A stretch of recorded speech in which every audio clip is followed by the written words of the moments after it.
Hello नमस्कार। मैं राजेंद्र आपके अपने education platform the enabler academy के थ्रू एक बार फिर से आप लोगों से जुड़ पा रहा हूं, मुखातिब हो पा रहा हूं। पिछले वीडियो लेक्चर में हम लोगों ने साइंस के बारे में पढ़ा, साइंस के पार्टीशन यानी कि साइंस के क्लासिफिकेशन के बारे में पढ़ा कि कौन कौन से सब्जेक्ट अपन लोग साइंस में इजीली पढ़ सकते हैं। उसके बाद अपन लोग पढ़ते हुए आए तो अपन लोगों को पता लगा कि हम लोगों ने फिजिक्स के बारे में और पढ़ा कि एनेबलर एकेडमी का जो प्लेटफॉर्म है आप लोगों के लिए वो कौन से सब्जेक्ट को लेकर के आपसे डील करेगा। तो उसमें जो फिजिक्स सब्जेक्ट था उस वो जो नाम था फिजिक्स का वो कौन से शब्द से उठाया गया, कौन सी लैंग्वेज से उठाया गया, वो सब चीजें डिस्कस करने के बाद में अपन लोग जो लास्ट तक पहुंचे उस लास्ट पोर्शन में अपन लोगों ने डिस्कस किया फिजिकल क्वांटिटीज को। फिजिकल क्वांटिटीज के बारे में अपन लोगों ने ये बताया कि कुछ ऐसी क्वांटिटी जो ऑब्जर्वर था उसने डिसाइड करके बताई, कुछ ऐसी टर्म्स उसने यूज की, कुछ ऐसे सटीक पैमाने उसने यूज किए जिसके थ्रू आउट जो भी फिजिक्स के रूल उसने दिए उसकी मैथमेटिकली वो बहुत अच्छे से एक्सप्लेनेशन दे पा रहा था। तो वो नंबर या फिर वो जो अपने पास में जो टर्म्स थी वो कौन कौन सी थी, उन्हीं टर्म्स को लेकर के अपन लोगों ने फिजिकल क्वांटिटीज के बारे में डिस्कस किया। और फिजिकल क्वांटिटी अपने आप में एक स्पेसिफिक प्रॉपर्टी रखती है और उन स्पेसिफिक प्रॉपर्टी के बारे में अपन लोग लास्ट टाइम पे डिस्कस कर चुके हैं। जैसा कि मैंने आपको बताया था कि नेक्स्ट वीडियो लेक्चर यानी कि इस वीडियो लेक्चर में अपन लोग फिजिकल क्वांटिटी के क्लासिफिकेशन पे बात करने जा रहे हैं। तो वापस से मैं एक बार वहीं से स्टार्ट करने जा रहा हूं जहां अपन लोगों ने लास्ट टाइम पर जो अपना वीडियो लेक्चर था उसको छोड़ा था। तो शुरू करते हैं एक बार फिर से। लास्ट टाइम पर जो टॉपिक अपन लोगों ने डिस्कस किया वो टॉपिक था अपन लोगों के पास में फिजिकल क्वांटिटी। देख लेते हैं एक बार के लिए वापस सभी लोग फिजिकल क्वांटिटी। देखिएगा, देखिए फिजिकल क्वांटिटी के बारे में अपन लोगों ने ये बताया कुछ ऐसी टर्म्स थी, कुछ ऐसे सटीक पैमाने थे जिसके आधार पे, जिसके बेस पे अपन लोगों ने जो फिजिक्स के रूल बनाए गए उन फिजिक्स के रूल को बहुत अच्छे से एक्सप्लेन किया, मैथमेटिकली एक्सप्लेन किया था। और वो फिजिकल जो क्वांटिटी है वो अपने आप में एक स्पेसिफिक प्रॉपर्टी रखती है। वो स्पेसिफिक प्रॉपर्टी कौन कौन सी थी उन पे अपन लोग बात कर लेते हैं।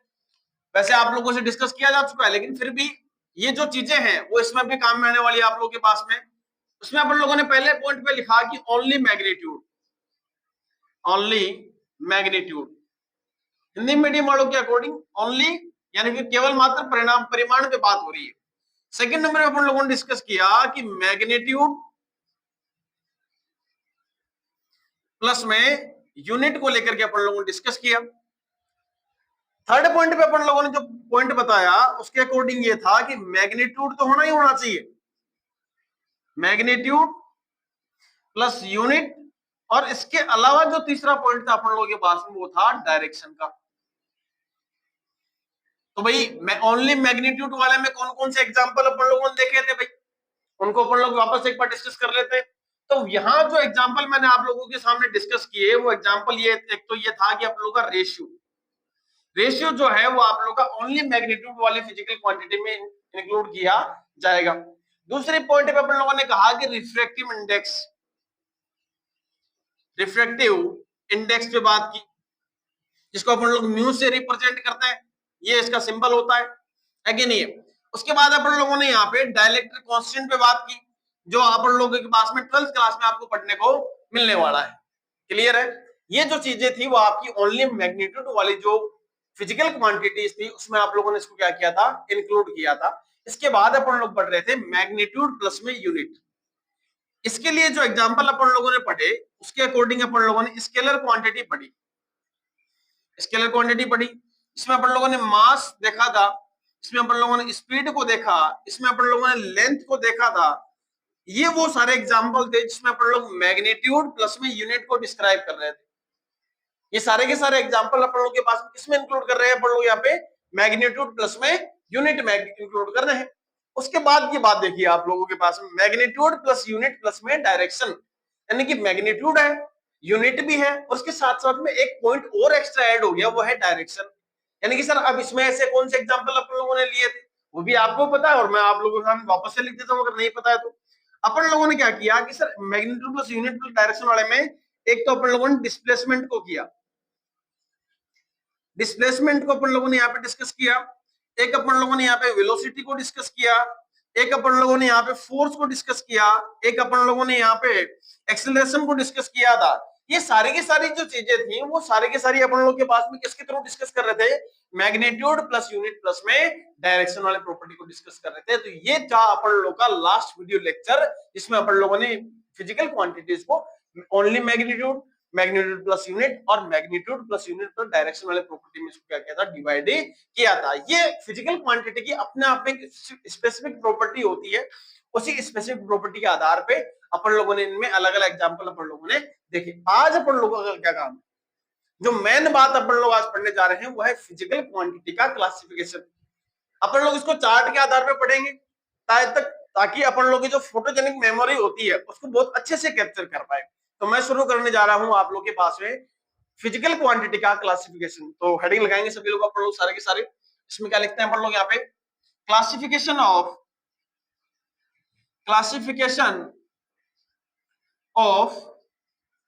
Physical quantity.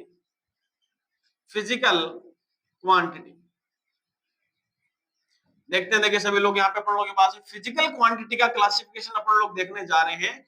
फिजिकल क्वांटिटी का जो क्लासिफिकेशन है वो दो बेसिस पे किया गया। एक तो था on the basis of direction और एक था on the basis of dependency. देखते हैं, देखिए किस तरीके से अपन लोग इसको आगे बात करने जा रहे हैं। दो पॉइंट पे के थ्रू अपन लोग इसको डिस्कस करने जा रहे हैं। एक पॉइंट अपन लोग के पास में है on the basis of direction और एक अपन लोग के पास में है on the basis of dependency. देख लिए, मैं लिख रहा हूं on the basis of directional property.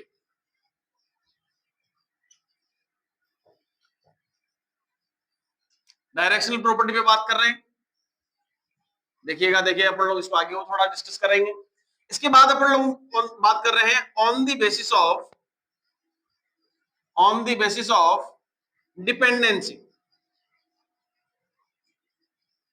देखिएगा, देखिए सभी लोगों को यहाँ पे वापस से कहा जा रहा है फिजिकल क्वांटिटी का जो क्लासिफिकेशन है वो दो बेसिस पे किया गया। एक तो था आपका on the basis of direction property और एक था आप लोग का on the basis of dependency. दो डायरेक्शनल प्रॉपर्टी थी भाई, जाहिर सी बात, आप फिजिक्स पढ़ने जा रहे हो तो डायरेक्शन भी आप लोगों के लिए बहुत ज्यादा इंपॉर्टेंट रोल प्ले करने वाली है। और जो डायरेक्शन है वैसे तो है नहीं कि फिजिक्स आके बताने वाली कि आप इधर जाइए इधर जाइए, ऐसा तो नहीं होगा, है कि नहीं है। अब वो डायरेक्शन किस तरीके से काम करेगी उस पर अपन लोग बात करने जा रहे हैं। तो डायरेक्शन प्रॉपर्टी के लिए अपन लोग बात करें, अगर हिंदी मीडियम वालों के लिए बात करें तो दिशा के आधार पर कह रहे थे अपन लोग इसको, दिशा के आधार पर इसका वर्गीकरण कैसे कैसे कर सकते थे। और यहां आप लोग इसके लिए क्या कर सकते हो, निर्भरता, यानी कि ये किस पर डिपेंड कर रही है, निर्भरता पर किस पे डिपेंड कर रही है उस चीज पर अपन लोग इसको फोकस से कर सकते हैं। स्टार्टिंग बात करें तो डायरेक्शनल प्रॉपर्टी के आधार पे यदि इस बेस पे बात करें तो इसके वापस से दो ब्रांच अपन लोगों को आगे पढ़ने को मिलेगी। वापस से वही बात स्टार्टिंग से मैं आप लोगों से कहता हुआ आ रहा हूं कि जाहिर सी बात है कि ऐसा तो है नहीं किसी बीज को अगर जमीन में गाड़ा गया हो तो केवल दो पत्तियां निकाल के खड़े हो जाएंगे, वो आगे भी तो बढ़ेंगे, उसकी ब्रांचेस आगे भी तो चलेंगी। उसी तरीके से on the basis of directional property के बेस पे अपन लोग यदि बात करें तो यहाँ पे दो तरह की फिजिकल क्वांटिटी अपन को देखने को मिलेंगी। वो कौन कौन सी क्वांटिटी अपन को देखने को मिल सकती है, इसमें सबसे पहले जो क्वांटिटी अपन लोग के पास में आ रही है वो आ रही है स्केलर क्वांटिटी। सबसे पहले जो क्वांटिटी अपन को देखने को मिल रही है वो है स्केलर क्वांटिटी। और सेकंड नंबर पे अपने पास में जो आ रहा है वो आ रहा है अपने पास में वेक्टर क्वांटिटी। देखिएगा, देखिए अपन लोग इसके लिए बात करते हैं। फिजिकल क्वांटिटी के लिए आप लोगों ने पढ़ा कि डायरेक्शनल प्रॉपर्टी के बेसिस पे दो पार्ट इसके बनाए गए, स्केलर क्वांटिटी और फिजिकल क्वांटिटी। उसके बाद अपन लोग बात करते हैं, वापस से इन चीजों पर आएंगे, लेकिन एक बार के लिए on the basis of dependency के बेसिस पे अपन लोग यदि बात करना स्टार्ट करें तो यहाँ दो तरीके की फिजिकल क्वांटिटी आपको फिर से देखने को मिलती है। कौन कौन से देखने को मिलेंगे भाई अपन लोग के पास में, मैं एक बार इनके जो नाम है वो हिंदी मीडियम वालों के अकॉर्डिंग लिख देता हूं कि एक तो अदिश राशि, एक तो अदिश राशि होती है और एक कौन सी राशि होती है आप लोगों के पास में, सदिश राशि। देखिएगा, देखिए अपन लोग वापस से बात करना स्टार्ट करें। यहाँ आप लोगों के पास में on the basis of dependency पे भी दो तरीके के अपन लोग क्वांटिटी पढ़ने को मिलेंगी। कौन कौन सी क्वांटिटी अपन को पढ़ने को मिल रही है उन्हीं चीजों पर अपन लोग थोड़ा सा और आगे क्या गौर करते हुए आगे बढ़ते हैं। इसमें सबसे पहला जो इंपॉर्टेंट रोल होता है वो है फंडामेंटल क्वांटिटी। फंडामेंटल क्वांटिटी, और यहां इसमें अपन लोगों को पढ़ने को मिलती है डेराइव्ड क्वांटिटी।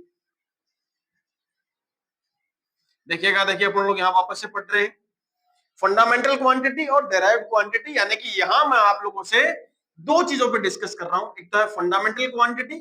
फंडामेंटल क्वांटिटी को बेटा जी अपन लोग यहाँ पे बेस क्वांटिटी भी कहते हैं। क्या कहते हैं? बेस क्वांटिटी भी इसको कहा जाता है। देखिएगा, देखिए वापस यहाँ पे, और ये है आप लोग का डेराइव्ड क्वांटिटी, जिसके बारे में अपन लोग आगे बढ़ने जाने वाले हैं। अब देखिए आप लोगों के पास में फंडामेंटल क्वांटिटी कौन सी होती है, डेराइव्ड क्वांटिटी कौन सी होती है, और अपन लोगों के पास में स्केलर क्वांटिटी कौन सी होती है और वेक्टर क्वांटिटी कौन सी होती है। जाहिर सी बात है कि आप लोगों को जो ये पार्टीशन था वो स्केलर क्वांटिटी जो आप लोग के पास में है और जो वेक्टर क्वांटिटी जो आप लोग के पास में है वो आप लोग के पास डायरेक्शनल प्रॉपर्टी के बेसिस पे इसको डिवाइड किया गया। तो जाहिर सी बात है इसमें डायरेक्शन कहीं ना कहीं रोल रहेगा। उसी के लिए फिर अपन लोग आगे बात करें डिपेंडेंसी पे। तो डिपेंडेंसी में अपन लोगों ने पहले पॉइंट में पढ़ा क्या, फंडामेंटल क्वांटिटी, और सेकंड नंबर पे अपन लोग क्या पढ़ने जा रहे हैं, डेराइव्ड क्वांटिटी। फंडामेंटल क्वांटिटी को एक्चुअल के अंदर हिंदी मीडियम के अकॉर्डिंग क्या पढ़ते हैं, मूलभूत राशियां। क्या पढ़ते हैं? मूलभूत राशियां पढ़ते हैं अपन लोग इसके लिए। और हिंदी मीडियम के अकॉर्डिंग जो डेराइव्ड क्वांटिटी है इसको अपन लोग क्या पढ़ते हैं, व्युत्पन्न राशियां पढ़ते हैं। क्या पढ़ते हैं? व्युत्पन्न राशि पढ़ते हैं। देखिएगा, देखिए देखिए सामने की ओर। अब मैं आप लोगों से बारी बारी से एक एक पॉइंट को लेकर के आगे डिस्कस करना स्टार्ट करता हूं कि फिजिकल क्वांटिटी का क्लासिफिकेशन आपके पास दो बेसिस पे किया गया, on the basis of directional property और एक था on the basis of dependency, यानी कि दिशा के आधार पर और किसी में निर्भरता के आधार पर लोगों ने इसको डिवाइड किया। जिसमें आप लोगों ने कहा कि sir on the basis of directional property के बेसिस पे इसको आगे वापस से दो पार्ट में डिवाइड किया गया। इसमें पहला पार्ट था स्केलर क्वांटिटी यानी कि अदिश राशि, और आप लोगों ने कहा वेक्टर क्वांटिटी यानी कि सदिश राशि। वहीं आप लोग दूसरे पोर्शन पे यदि आप लोग डिस्कस करोगे तो आपको पता लगा कि sir on the basis of dependency पे अपन लोग यदि बात करने जा रहे हैं तो वापस से इसको दो पार्ट में डिवाइड किया गया, एक था फंडामेंटल क्वांटिटी यानी कि मूलभूत राशियां, और आप लोग के पास में डेराइव्ड क्वांटिटी यानी कि व्युत्पन्न राशि। सबसे पहले आज का जो पॉइंट मैं आप लोग के सामने डिस्कस करने जा रहा हूं वह स्केलर क्वांटिटी। क्या डेफिनेशन है, कौन कौन से एग्जाम्पल अपन लोग यहाँ पे डिस्कस कर सकते हैं, तो मैं इन सब चीजों पर डिस्कस करता हूं। सबसे पहले मैं यहाँ पे नोट कर रहा हूं इसकी डेफिनेशन क्या होती है, हम उसके अकॉर्डिंग बात करते हैं। ए quantity which has only magnitude, not a direction। सभी चीजों पे डिस्कस करेंगे। ये छोटी सी डेफिनेशन हो गई, quantity which has only magnitude and not direction. एक ऐसी राशि, एक ऐसी भौतिक राशि जिसको निरूपित करने के लिए केवल परिमाण की आवश्यकता होती है, दिशा की आवश्यकता नहीं होती है। साहब वापस से सुन लें, हिंदी मीडियम वाले इंग्लिश मीडियम वालों के अकॉर्डिंग मैंने छोटी सी डेफिनेशन लिखी, quantity which has only magnitude not direction. दिशा पर बात ही नहीं हो रही है साहब। और हिंदी मीडियम वालों के अकॉर्डिंग ये कहा जा सकता है कि एक ऐसी भौतिक राशि, एक ऐसी राशि जिसको निरूपित करने के लिए, इसको बताने के लिए केवल परिमाण की आवश्यकता होती है, दिशा की आवश्यकता नहीं होती। साहब इसके कौन कौन से एग्जाम्पल ऐसे हैं जो हम लोग डिस्कस कर सकते थे, तो भाई एग्जाम्पल अपन लोग डिस्कस करके आए हैं ओनली मैग्नीट्यूड प्लस यूनिट वाले में। देखिए देखिए मैंने आपको इस कलर में लिखवाया है पहले से ऑलरेडी, और इसी को अपन लोग वापस डिस्कस कर रहे हैं। अब है मास। एग्जाम्पल अपन लोग यदि बात करना स्टार्ट करें तो अपन लोग बात कर रहे हैं मास पे, यानी कि द्रव्यमान पर बात कर रहे हैं, वजन पे बात कर रहे हैं। यहां पर आप लोग का है मास, यहां पर आप लोग हो गई स्पीड, यहां आप लोगों के पास में हो गई लेंथ, यहां आप लोगों के पास में और क्या डिस्कस किया जा सकता है, मास हो गई, स्पीड हो गई और लेंथ हो गई। तो ये जो एग्जांपल है वो आप लोग के पास में किस पे डिपेंड कर रहे हैं, अदिश राशि पे डिपेंड कर रहे हैं। टाइम हो गया आप लोग के पास में, वो सारे के सारे जो एग्जांपल अपन लोगों ने डिस्कस किए हो स्केलर क्वांटिटी पे। आप लोगों के दिमाग में क्वेश्चन आएंगे, सर ये बताओ कि अब हमको थोड़ा सा और एक्सप्लेन करके बताओ। जैसे मान के चलो कि एक्सप्लेनेशन क्या देनी है इसके लिए आप लोग के पास में, एक्सप्लेनेशन यही है कि अपन लोग के पास में ये लिखा हुआ है 2 kg, अपन लोग के पास में किसी का वेट है कि नहीं, किसी का जो द्रव्यमान है वो 2 किलोग्राम है। अब जाहिर सी बात, जैसे मान लो कि ये मार्कर है, इस मार्कर का जो वेट है मान के चलो कि 1 किलोग्राम है। चाहे आप इसको ऐसे रखोगे है कि नहीं है, जो मान के चलो कि अपन लोग के पास में ये सरफेस इस तरीके से ऐसे रखोगे तो भी 1 किलोग्राम ही आएगा, है कि नहीं है। मान के चलना है, ऐसा होता नहीं है इसका 1 किलोग्राम। अब जैसे मान के लो अब इसका 1 किलोग्राम है, अगर इसको ऐसे रखोगे तो भी 1 किलोग्राम आएगा, चाहे आप इसको ऐसे रखोगे तो भी 1 किलोग्राम आने वाला। क्या डायरेक्शन पर डिपेंड कर रहा है कि सर इसको ऐसे रखने तो मान लो आधे किलो का हो गया, 500 ग्राम इसका वेट आ गया, है कि नहीं, और इसको ऐसे रख रहे हैं, इसका मतलब सर 1 किलोग्राम आ रहा पूरा पूरा। ऐसा सुनना होता है कहीं पे भी आप लोगों के पास में, कभी कल को पता लगे कि आप सीधे सीधे खड़े होकर के अपना वेट मेजर कर रहे हो, तो आप लोग मान लो कि 60 किलोग्राम के हो, आप बैठ गए, है कि नहीं, और बैठ के तुम यदि वेट मेजर कर रहे हो तो आपका 50 किलोग्राम हो गया, ऐसा सुनना होता है कभी भी, ऐसा नहीं होने वाला। तो वही बात है, लेंथ है, हम लेंथ चाहे हमारे को आप लोगों के पास में, अब इसकी लेंथ की बात कर लो, यानी कि मान लो इसकी जो लेंथ है वैसे मेजर करें तो वो 10 सेंटीमीटर आ रही है कि नहीं, अगर आप इसको हॉरिजॉन्टली बात करोगे तो भी 10 सेंटीमीटर आने वाली है। डायरेक्शन पर डिपेंड कर रहा है सारा का सारा काम, है कि नहीं है। आप घड़ी जो आप लोग के पास में है, जो आपके पास वॉच है, जो आपके घर में लगी हुई है कि नहीं है, दीवार घड़ी, उसमें आप लोग बात करो कि अगर मान लो छोटी सुई जो है आप लोग के पास में, जो ओवर वाली जो हैंड है वो यदि मान लो कि 1 पर है और 1 से लेकर अगर 2 के बीच में जाएगी तो 1 घंटा समय होगा, चाहे आप कहीं पे भी ट्राई कर लो इस चीज को लेकर के। अब 2 से, अब ऐसे तो है नहीं कि 1 से लेकर के 2 तक गए और 2 से लेकर वापस 1 तक आ रहे हैं, 1 से लेकर के 2 तक गए तो 1 घंटा हो रहा है, और 2 से लेकर वापस 1 तक आ रहे हैं, इसका मतलब सर आधे घंटे में कंप्लीट कर लिया, बशर्ते वो एकदम डिसाइडेंस से चलनी चाहिए। ऐसा नहीं कि तुम सेल निकाल करके पीछे सुई घुमा दो कि ये 5 मिनट में कंप्लीट हो गया, ऐसा सिस्टम नहीं है। डायरेक्शन पे डिपेंड नहीं कर रहा है यहाँ पे अपन लोगों के पास में। तो ये जो अपन लोगों ने पढ़ा वो क्या पढ़ा, अपन लोगों ने स्केलर क्वांटिटी के बारे में पढ़ा, जो किसका पार्ट एक तरीके से on the base of direction property वाला जो पॉइंट था अपन लोगों के पास में, इसमें अपन लोगों ने इसको थोड़ा सा आगे डिस्कस किया। थोड़ा सा और आगे मैं बढ़ना चाह रहा हूँ, जिसमें अपन लोगों के पास में सेकंड नंबर जो पार्ट में आप लोगों से डिस्कस करने जा रहा था वो है वेक्टर क्वांटिटी। इसकी डेफिनेशन देख लेते हैं थोड़ा सा। इसके डेफिनेशन के बारे में अपन लोग वापस से क्या कह सकते हैं, देखिएगा, देखें, एक quantity it has only magnitude plus direction, ये तो जरूरी है ही है, and it is follow the rule of vector algebra.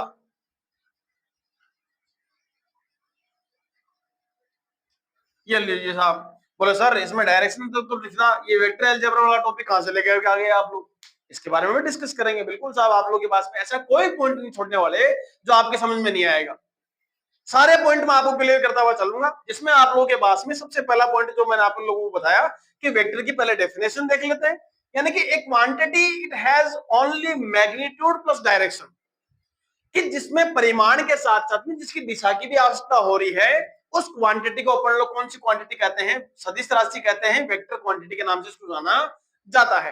Clear है साहब, डेफिनेशन क्लियर हो गई। इसके एग्जांपल कौन कौन से हैं, एग्जांपल पे डिस्कस करने से पहले इसमें एक मैंने लाइन और लिखी है, it is follows the rule of vector algebra, यानी कि सदिशीय जो बीजगणित है उसके नियमों की अनुपालना करना बहुत ज्यादा जरूरी हो गया है।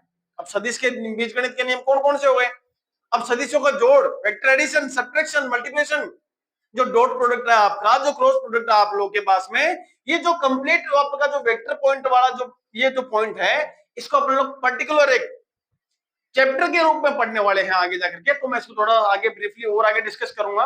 अभी के लिए आप लोगों को थोड़ा सा इतना ध्यान रखें कि एक quantity it has only magnitude plus direction, यानी कि एक ऐसी राशि जिसमें परिमाण के साथ साथ में अगर आपके पास में दिशा भी है, तो उस क्वांटिटी को अपन लोग इसमें डिस्कस करेंगे, वेक्टर क्वांटिटी में डिस्कस करेंगे। आप लोगों के वापस से दिमाग में क्वेश्चन आया कि सर इसके साथ एग्जांपल कौन कौन से हैं, तो अपन लोग क्या डिस्कस कर सकते हैं एग्जांपल के लिए, अपन लोग यदि बात करना शुरू करें तो एग्जांपल अपन लोगों ने उस समय पे भी डिस्कस किया। तो देखिए यहाँ पे जो एग्जांपल लिखे वही मैं यहाँ पे डिस्कस करूंगा वापस से। एक आपका हो गया डिस्प्लेसमेंट, एक आपका हो गया डिस्प्लेसमेंट, इसको हिंदी में क्या कहते हैं, विस्थापन कहते हैं। क्या कहते हैं, विस्थापन कहते हैं। ये सब चीजें तो हिंदी मीडियम वाले इजीली कैलकुलेट कर चेक कर पा रहे होंगे। वेलोसिटी, आपका जो फोर्स है इसके बारे में डिस्कस कर रहे हैं आप सभी लोग, है कि नहीं है।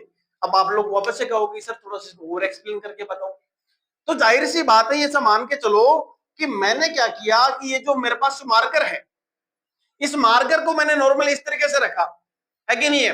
अब इस फोर्स की डायरेक्शन कैसे डिपेंड कर रही है, अगर मान के चलो कि मैं इस मार्कर पे जो फोर्स अप्लाई कर रहा हूं वो अगर मान लो कि वर्टिकली अप्लाई करूंगा तो इसमें कोई इंपैक्ट आपको देखने को नहीं मिलने वाला।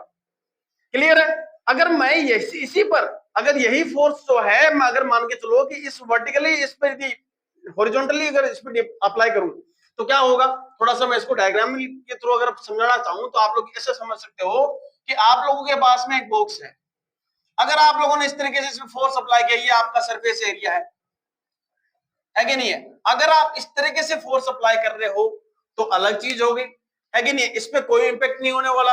अब जाहिर सी बात है, सरफेस से सरफेस के ऊपर कोई चीज रखी है, आप उसको कितना ही ऊपर प्रेस करो, क्या फर्क पड़ने वाला उसमें, है कि नहीं है। लेकिन अगर मान के चलो उसी घटना के अंदर अगर कोई ऑब्जर्वर है, कोई व्यक्ति है जिसने क्या किया कि इस डायरेक्शन पे इस पे फोर्स अप्लाई कर दिया, इस डायरेक्शन पे इस पे फोर्स अप्लाई किया, तो जाहिर सी बात है ये जो भी अपने पास में चीज रहने वाली है, जो भी कोई बॉक्स रहा होगा, उसका यहाँ पे मूवमेंट होगा कि नहीं होगा भाई। तो क्या बताओ, इस पे डायरेक्शन में डिपेंड कर रहा है कि नहीं कर रहा, है कि नहीं है। बात क्लियर हो दिमाग में आता आप लोगों के पास में कि डायरेक्शन का रोल किस तरीके से आप लोगों के पास में।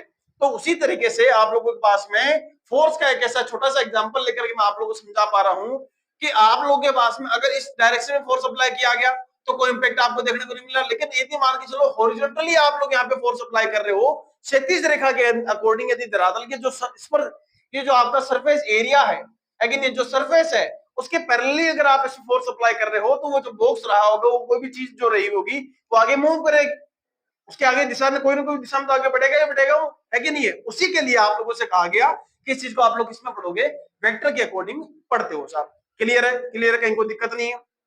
फिर मैं थोड़ा सा और आगे बढ़ूं तो फिर आप लोगों के पास में वेक्टर वाली कहानी खत्म होने के बाद में एक नई कहानी अपने सामने आती है, फंडामेंटल क्वांटिटी।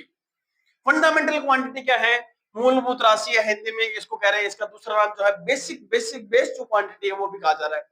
फंडामेंटल क्वांटिटी के अकॉर्डिंग ये कहा जाता है कि जो क्वांटिटी है वो किसी पे डिपेंड नहीं करती, ए quantity it has does not depend on the other physical quantity, यानी कि ये अपने आप में ही सारा का सारा, इसको रिप्रेजेंट करने के, इसको बताने के लिए किसी और क्वांटिटी की आवश्यकता बिल्कुल भी नहीं होती है साहब। तो वापस से मैं इसके लिए छोटी सी डेफिनेशन में अगर आप लोगों के सामने लिखना चाहूं तो क्या लिखूंगा, ए quantity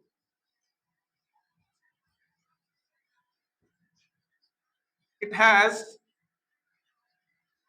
it is not depend on it is not depend on other quantity या फिर फिजिकल क्वांटिटी अपन लोग यहाँ पे डिस्कस कर सकते हैं। क्लियर है साहब। फंडामेंटल क्वांटिटी के बारे में आप लोगों से क्या बोला गया, ये अपने आप में एक महत्वपूर्ण है, इसको रिप्रेजेंट करने के लिए, इसको बताने के लिए किसी भी अलग से जो फिजिकल क्वांटिटी है उसकी आवश्यकता अपन लोगों को बिल्कुल भी नहीं पड़ने वाली है। उसके अलावा यदि अपन लोग बात करें डायरेक्ट क्वांटिटी पर, तो यहाँ पे अपन लोग डेफिनेशन क्या देंगे, इसके ऊपर वापस से आऊंगा मैं एक बार के लिए, आप लोगों को पहले मैं डायरेक्ट क्वांटिटी को डिस्कस कर लेता हूँ। ए डायरेक्ट क्वांटिटी, वहां पे अपन लोग क्या कहते हैं, it is depend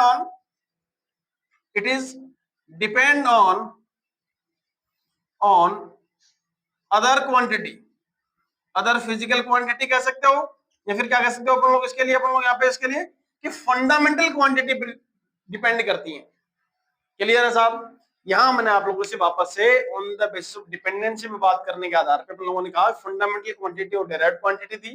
fundamental quantity एक quantity it is not depend on other quantity पे अपन लोग बात करें, यानी कि ऐसी राशियां, ऐसी भौतिक राशियां जिनको निरूपित करने के लिए किसी अन्य भौतिक राशि, फिजिकल जो भौतिक राशि है उनकी आवश्यकता नहीं होती है, उसको अपन लोग फंडामेंटल क्वांटिटी कहते हैं। और यहाँ आप लोगों से डायरेक्ट क्वांटिटी के बारे में क्या कहा, व्युत्पन्न राशि के बारे में क्या कहा गया, it is depend on other physical quantity, जिनको रिप्रेजेंट करने के लिए, जिनको बताने के लिए आप लोग क्या कर रहे हो, अलग अलग से फंडामेंटल क्वांटिटी की क्या ले रहे हो, सहायता ले रहे हो। अब मैं आप लोगों से वापस से, थोड़ी सी जगह का अभाव है और जगह का अभाव है इसलिए मैं थोड़ा सा आप लोगों से यहाँ डिस्कस कर लेता हूँ कि फंडामेंटल क्वांटिटी के अंदर अपन लोगों के पास में ऐसी कौन कौन सी क्वांटिटी है जिनको अपन लोग पढ़ने जा रहे हैं। इसमें सबसे पहला जो पॉइंट आता है, मैं थोड़ा इसको यहीं पर मैनेज करने का प्रयास करता हूँ एक बार के लिए।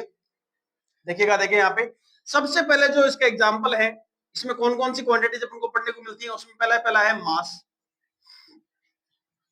सेकंड नंबर पे आता है आप लोगों के पास में इसके अंदर टाइम, लेंथ। थर्ड नंबर पे आ गया अपने पास में टाइम। उसके बाद फोर्थ नंबर पे इसमें आएगा टेम्परेचर। उसके बाद फिफ्थ नंबर पे इसमें आएगा आप लोगों के पास में करंट। इसके बाद सिक्स्थ नंबर पे अपने पास में आएगा ल्यूमिनस इंटेंसिटी। Luminous intensity. उसके बाद सेवंथ नंबर पे अपन लोगों के पास में जो आने वाला है वो है amount of substance. Amount of substance. I hope आप लोगों के पास में यहाँ पे इस कैमरे में ये चीज नजर आ रही होंगी आप लोगों के पास में। मास हो गया, लेंथ हो गया, टाइम हो गया, टेम्परेचर, करंट, ल्यूमिनस इंटेंसिटी और अमाउंट ऑफ सब्सटेंस, यानी कि ये वो 7 जो राशियां हैं जिसके आधार पे आप लोग क्या कह सकते हो कि इनको रिप्रेजेंट करने के लिए, इनको बताने के लिए किसी अन्य राशि की आवश्यकता नहीं होती है। मास का मतलब द्रव्यमान हो गया, लेंथ का मतलब अपने पास लंबाई हो गई, टाइम का मतलब अपने पास समय हो गया, टेम्परेचर का मतलब तापमान हो गया, करंट का मतलब अपने पास धारा हो गई है, ल्यूमिनस इंटेंसिटी का मतलब अपने पास में प्रकाश की प्रदीप्ति या फिर प्रकाश की तीव्रता की बात कर रहे हैं। अमाउंट ऑफ सब्सटेंस का मतलब पदार्थ की जो मात्रा है उसको किस तरीके से अपन लोग रिप्रेजेंट करते हैं। जो आपका मास है, जो आपका द्रव्यमान है,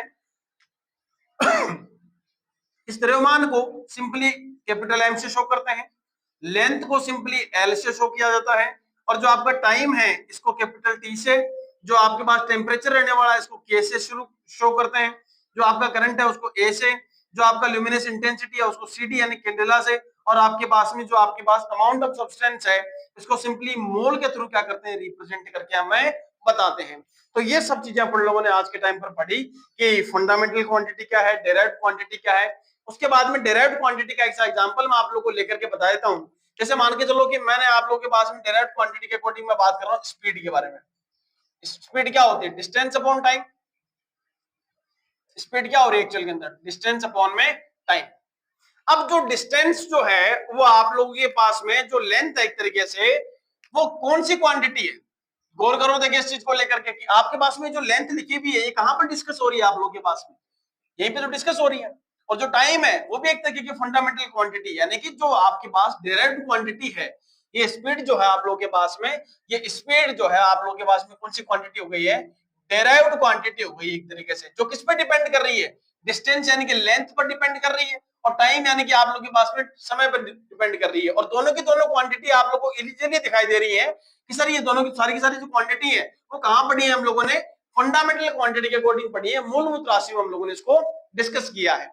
क्लियर है साहब। तो यहाँ अपन लोगों के पास है मीटर जो पर सेकंड वाला जो अपन लोगों के पास में जो फॉर्मूला बनता है, जो स्पीड है अपन लोगों के पास में, वो डिराइव्ड क्वांटिटी को इस तरीके से अपन लोग क्या करते हैं यहाँ पे रिप्रेजेंट कर सकते हैं। आपका जो फोर्स है F equal to M A, उसके थ्रू भी आप लोग क्या कर सकते हो, उसको डिस्कस कर सकते हो, वो एग्जाम्पल आप लोग इसके अंदर इजीली नोट कर सकते हो। अब मैं आप लोगों से आप लोगों के पास में ये कहना चाह रहा हूं कि जो फिजिकल क्वांटिटी है, फिजिकल क्वांटिटी को निरूपित करने के लिए, उसको रिप्रेजेंट करने के लिए, फिजिकल क्वांटिटी को मैं थोड़ा सा रिप्रेजेंट करने के लिए मैं थोड़ा सा यहां नोट कर रहा हूं आप लोगों के पास में कि जो फिजिकल क्वांटिटी है, physical quantity represented by N multiply by U, N multiply by U, यानी कि यहां पर आप लोगों के पास में एन का मीनिंग क्या है, यू का मीनिंग क्या है। एन का मीनिंग है न्यूमेरिकल वैल्यू, एन का मीनिंग क्या है, न्यूमेरिकल वैल्यू, और यू का मतलब क्या है, यूनिट। यानी कि नेक्स्ट वीडियो लेक्चर में फिजिकल क्वांटिटी का क्लासिफिकेशन के बाद में अब जो अपन लोग टॉपिक डिस्कस करने वाले हैं वो कौन सा टॉपिक होगा आप लोग के पास में, यू, यानी कि यूनिट पे डिस्कस करेंगे, यूनिट क्या चीज होती है। क्लियर है साहब। अपन लोगों के पास फिजिक्स के अंदर किसी भी चीज को अगर अपन लोग मेजर करते हैं तो वहां आप लोग कंपेयर करके बताते हैं। जैसे आप लोगों ने कहा कि 1 किलोग्राम, थोड़ा सा आइडिया मैं आपको देता हूँ, 2 किलोग्राम, लेकिन ये तो वो किलोग्राम जो है वो किसके बेसिस पे किया जा रहा है, तो आप लोगों ने एक स्टैंडर्ड वैल्यू ली, और वो स्टैंडर्ड वैल्यू जो है वो कहीं ना कहीं किसमें डिस्कस करेंगे, अपन लोग यहाँ पे यूनिट के अंदर डिस्कस करेंगे। आई होप मेरे द्वारा पढ़ाया गया आज वाला जो पोर्शन है आप लोग के बहुत अच्छे से क्लियर हुआ होगा दिमाग में। आज अपन लोगों ने इस वीडियो लेक्चर में डिस्कस किया फिजिकल क्वांटिटी के क्लासिफिकेशन को। क्लियर है साहब। फिजिकल क्वांटिटी की क्लासिफिकेशन से पहले मैं आप लोगों से वापस से डिस्कस कर लेता हूं कि ये अपने आप में स्पेसिफिक प्रॉपर्टी रखती है, इसमें only magnitude, magnitude plus unit, और मैग्नीट्यूड प्लस यूनिट प्लस में डायरेक्शन। इन तीनों पॉइंट को अपन लोगों ने पिछले वीडियो लेक्चर में डिस्कस किया। आज का जो पॉइंट अपन लोगों का था वो सिंपली था क्लासिफिकेशन ऑफ फिजिकल क्वांटिटी। और क्लासिफिकेशन ऑफ फिजिकल क्वांटिटी में कहा कि सर इसको दो बेसिस पे डिपेंड किया गया, दो बेसिस पे इसको डिवाइड किया गया, on the basis of direction property और on the basis of dependency. जहां आप लोग ये कह रहे हो कि sir on the basis of direction property के आधार पे आप लोगों ने इसको दो पार्ट में डिवाइड किया, स्केलर क्वांटिटी और वेक्टर क्वांटिटी। स्केलर क्वांटिटी के अकॉर्डिंग एक quantity which has only magnitude plus no direction, यहाँ पे कोई दिशा का कोई रोल नहीं है। उसके बाद दूसरे उलट यदि अपन लोग बात करें तो quantity it has only magnitude plus direction, यानी कि जहां पे दिशा का बहुत बड़ा रोल है, इसको अपन लोग वेक्टर क्वांटिटी करें। फंडामेंटल क्वांटिटी के अकॉर्डिंग बोला कि एक quantity it is not depend on the other quantity, यानी कि ये बेसिकली 7 तरीके के, इसको 7 पार्ट होते हैं इसके बेसिकली। कौन कौन से? मास हो गया, लेंथ हो गया, टाइम हो गया, टेम्परेचर, करंट, ल्यूमिनेस इंटेंसिटी, और अपन लोगों के पास में अमाउंट ऑफ सब्सटेंस हो गया। मास को अपन लोग कैपिटल एम से शो कर रहे हैं, लेंथ को अपन लोग एल से शो करते हैं, टाइम को अपन लोग कैपिटल टी, टेम्परेचर को कैपिटल के, करंट को अपन लोग कैपिटल ए, जो अपने पास ल्यूमिनेस इंटेंसिटी है उसको सीडी यानी कि कैंडेलस है, अमाउंट ऑफ सब्सटेंस जो आप लोग के पास में है उसको मोल के थ्रू रिप्रेजेंट किया जाता है, तो यहाँ पे लिखा हुआ। क्लियर है साहब? डायरेक्ट क्वांटिटी के अकॉर्डिंग आप लोगों ने कहा कि it is depend on the other quantity, जो अलग अलग, जो अन्य किसी राशि पर डिपेंड करे, जो भौतिक राशि है, जो अपने पास में मूलभूत राशि है, इन पर डिपेंड करती है, वो आपकी व्युत्पन्न राशि कहलाती है, फंडामेंटल जो डायरेक्ट क्वांटिटी आप लोगों के पास में कहलाती है। क्लियर है साहब? इसके अलावा लास्ट टॉपिक में मैं आप लोगों से डिस्कस कर रहा हूं कि फिजिकल क्वांटिटी को आप लोग n इंटू यू की फॉर्म में रिप्रेजेंट करते हो। n का मतलब न्यूमेरिकल वैल्यू होगी, जैसे 1 किलोग्राम, जो किलोग्राम है वो यूनिट है आप लोगों के पास में, और 1 जो लिखा हुआ है वहां पे, जो 1 जो लिखा हुआ है वो आपके पास में क्या है? न्यूमेरिकल वैल्यू है। नेक्स्ट वीडियो लेक्चर में अपन लोग डिस्कस करने वाले हैं यूनिट का क्लासिफिकेशन, यूनिट क्या होती है, किस तरीके से इसको आगे क्लासिफाई किया गया। एक बात मैं और डिस्कस कर लेता हूं कि ऐसी जो राशियां जो ना तो अपने पास में अदिश हो रही हैं और ना ही अपने पास में सदिश हो रही हैं, तो ऐसी जो राशियां होती हैं वो आप लोगों के पास में टेंसर होती हैं। कौन सी राशियां होती हैं आप लोगों के पास में? टेंसर क्वांटिटी के नाम से इनको जाना जाता है। और आप लोगों के पास में इनको कंप्लीटली यदि डिफाइन करें, आप लोगों के पास में हिंदी मीडियम वालों के अकॉर्डिंग इसको क्या कहते हैं? प्रदिश राशि के नाम से जाना जाता है। अगर आप लोगों से कोई भी ऐसा, अब इसका एग्जाम्पल मैं आप लोगों से बताता हूँ, स्ट्रेस, तनाव, लेकिन ये मोमेंट ऑफ इनर्शिया, जड़त्व, आघूर्ण जैसे एग्जांपल जो है आप लोगों के पास में टेंसर क्वांटिटी को रिप्रेजेंट करते हैं, प्रदिश राशि को रिप्रेजेंट करते हैं। तो नेक्स्ट वीडियो लेक्चर में अपन लोग डिस्कस करने वाले हैं यूनिट के बारे में, यूनिट के क्लासिफिकेशन के बारे में, क्या किस तरीके से काम करती है, क्या क्या इसके जो पैमाने हैं वो अपन लोगों ने डिसाइड कर रखे हैं, कौन कौन से पद्धतियां जो है, कौन कौन सा मानक रूप जो है, स्टैंडर्ड फॉर्म जो चलने वाले हैं, उन सभी को लेकर के अपन लोग डिस्कस करेंगे। तब तक के लिए द एनेबलर एकेडमी के साथ बने रहिए, जुड़े रहिए, सब्सक्राइब करना ना भूले, लाइक करना ना भूले, कमेंट जरूर करके जरूर बताएं कि आप लोग को जो ये मैटर आपके पास में प्रोवाइड करवाया जा रहा है, कंटेंट जो आपको मिल रहा है वो किस तरीके के आप लोग को हेल्प कर रहा है। अगर कहीं को डाउट है तो आप लोग हमसे जरूर डिस्कस करें। थैंक यू, तब तक के लिए जय हिंद, जय भारत।